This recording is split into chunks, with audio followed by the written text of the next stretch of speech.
What's up, guys? Welcome back to Okie Outdoor Adventures. We're going to take a quick look today and just do a very quick review of the Barnett Raptor Fx3-Pro crossbow. So I've owned this crossbow for about almost 2 years now, and I think that I've probably put close to three maybe 400 arrows downrange. So I'd like to feel like I have a little bit of insight on the crossbow, and I'd like to share that with you guys. So I'm going to start off with some pros and cons, and just work my way down, and then we'll make this quick. Before we get started, though, a couple of specs on the crossbow. It does shoot at 380 feet per second. It is a 160-pound draw, and axle to axle, it's 16.125 inches. So it's fairly compact, as you can see, and I'll pick up the crossbow in just a second. Total weight is 6.4 pounds, so carrying it is not that big of a deal. I mean, if you're going full gung-ho Rambo style, holding it out, it's going to get heavy after a while, but it's really not a problem in the tree. So pros, the 380 feet per second on the shot is a huge pro for me. It's got great penetrating power. It absolutely eats up most of the targets that you'll find on the market, unless you're getting a higher end target. Anything that you're buying from box stores is going to absolutely eat up.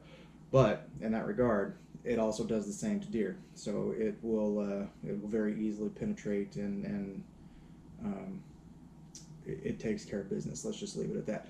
Another pro is, again, something I listed in the specs, but the weight. It's not a heavy crossbow, so it's easy for me to carry around. It doesn't create a lot of extra burden as I'm traveling with my pack. Another pro, it comes mostly fully assembled. You have to put the limbs on the actual body of the crossbow, but you're provided an Allen wrench and the necessary bolts and the torquing requirements that you need. Another pro, the Trigger Tech safety technology. Absolutely fantastic. Dry fires are no concern with the Trigger Tech system.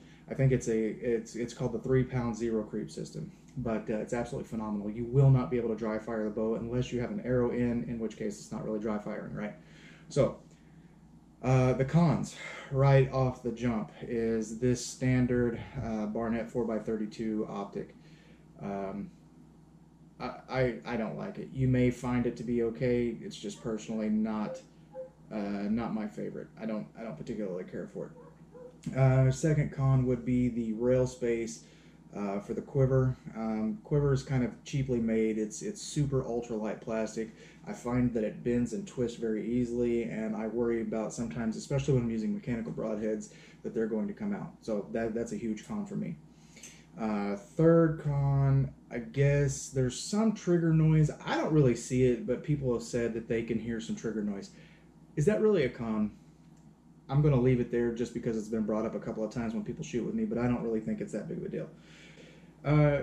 Just a couple of quick items of note. The paint scheme is fantastic. I think this is a kind of a real tree pattern. It's very nice. What I think would be ideal in order to really improve this. Oh, another con, I guess, was at the time the price for me. It was a year-old crossbow, I think, when I got it. I'd have to double check that, but it was still around 450 bucks. It came with a quiver, 2 bolts, the lube wax, and the cocking rope, and the optic for 450. So that may be a good deal. Forgive me if I'm off there. I just know from my perspective, I thought it was a little bit older crossbow model, so I was expecting a little bit of a price break, but that may not be a big deal to you. Still, it's not listed on Amazon right now that I can find. There are other variations, but it is what it is. So, in conclusion, I think it's a fantastic crossbow. Again, I spent like 430 bucks, something like that. Got 2 arrows, the rope, the lube wax, the optic, the crossbow itself. It's fantastic. It's done really well. It's harvested a couple of deer over the last 2 years. You know, the only items that I really have some concern with are, again, the optic, and really that's pretty much it. I think it's durable, it's well made, it's well put together. I would recommend it for anyone getting into crossbow hunting. It cocks very easily, it shoots hard, and it shoots true. So You also have the ability to buy a cocking tool, the winding cocking tool. It's got the built-in sauce for that. I don't personally use it because I don't feel like I need it, but it's what I like. Very short, straight to the point. I apologize if I missed anything. I'd love to continue this discussion in the comments. Please let me know what you think. If you shot the bow, if you have any feedback that you'd like to share, let's see it in the comments. Make sure you hit that like button. If you're not subscribed already, please make sure that you hit that subscribe button. I appreciate the support from each and every one of you. And yeah, thanks. There it is, guys. Straight to the point. Raptor Fx3-Pro. It's a hell of a crossbow. Get yourself one.